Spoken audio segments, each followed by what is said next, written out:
राधे राधे। ओम गण गणपते नमः। ओम नमः शिवाय। महादेव सब देवों के देव हैं।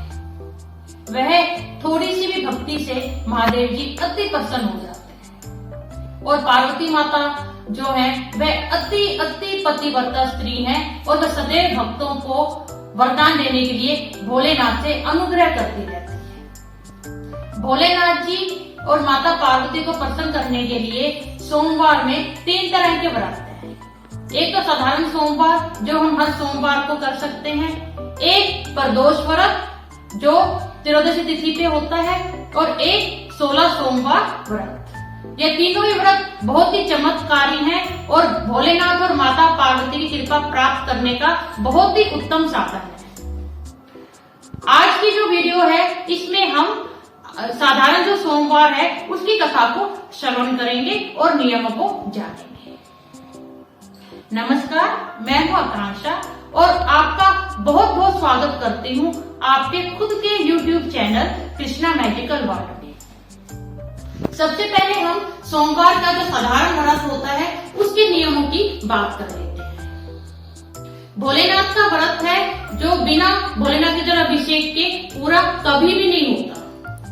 इसलिए अगर आपके पास समय है तो ये बहुत ही अच्छी बात है कि आप इस शिवालय में जाइए, कच्चे दूध से, गंगा जल से, बेल पत्तर से, पुष्प जो सफेद रंग के हो, शक्कर से, गन्ने के रस से महादेव का आप पूजन करिए।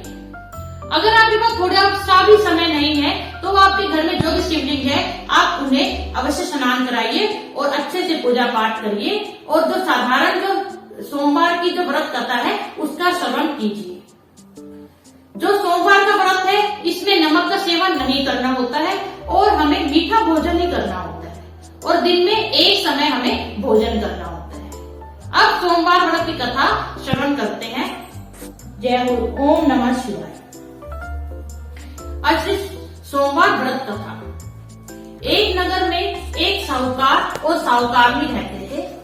उनके घर में धन इत्यादि किसी भी चीज की कोई कमी ना थी, लेकिन साहूकार के कोई भी संतान ना थी। इसलिए वह पुत्र प्राप्ति के लिए सदैव भोलेनाथ के मंदिर में जाके उनकी पूजा अर्चना करता था। जब भोलेनाथ की पूजा अर्चना करते करते बहुत साल व्यतीत हो गए तो एक दिन पार्वती माता बोली भोलेनाथ को, हे भोलेनाथ, यह आपका परम भक्त इस साहूकार के दुख को दूर कर दीजिए महाराज, नहीं तो ये आपकी इतनी भक्ति और पूजा करता है, इसको इसके पूजन का फल दे दीजिए। तब भगवान भोलेनाथ बोले, हे पार्वती, हे देवी, ये संसार कोई कर्म क्षेत्र है, जो जैसा बीज बोता है वह वैसा ही काटता है। ये जो साहूकार है मैंने मान लिया कि मेरा परम भक्त है, परंतु इसके भाग्य में कोई पुत्र नहीं है। तब माता पार्वती बोली, हे प्रभु, चाहे इसके भाग्य में पुत्र गोचर ना हो, परंतु आप कृपा करके इसे पुत्र प्रदान अवश्य कीजिए। तो भोलेनाथ माता पार्वती की बात को आपको पता है जैसे टालते नहीं है, तो भोलेनाथ बोले, देवी, इसके जो भाग्य में पुत्र तो नहीं लिखा हुआ है, परंतु मैं इसको पुत्र प्रदान कर देता हूँ, परंतु वह सिर्फ 12 वर्ष तक की आयु तक जीवित रहेगा।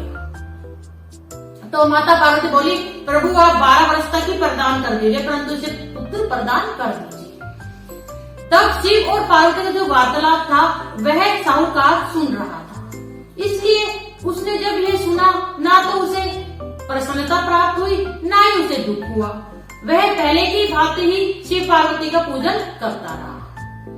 भोलेनाथ के जो वरदान के कारण 9वें महीने में जो है साहूकार ने बहुत ही सुंदर पुत्र को पैदा किया। जब पुत्र जन्मते चारों तरफ बहुत खुशी मनाई गई, परंतु जो साहूकार था वह मन ही मन बहुत व्यथित था, क्योंकि उसे पता था जो उसका पुत्र है वो 12 वर्ष तक की आयु तक का ही जीवन लाया है, परंतु उसने यह भय किसी को भी नहीं बताया और वह पुत्र बड़े अच्छी तरह से लाड प्यार से पलने लगा। जब पलते पलते जब वह पुत्र जब 11 वर्ष का हो गया तो साहूकारनी बोली कि हे स्वामी, मैं इसका विवाह करना चाहती हूँ। तो साहूकार बोला, प्रिय, पहले मैं इसे शिक्षा ग्रहण करने के लिए काशी भेजना चाहता हूँ, उसके बाद इसका विवाह या किसी और चीज के लिए सोचेंगे। तो साहूकार ने मान ली।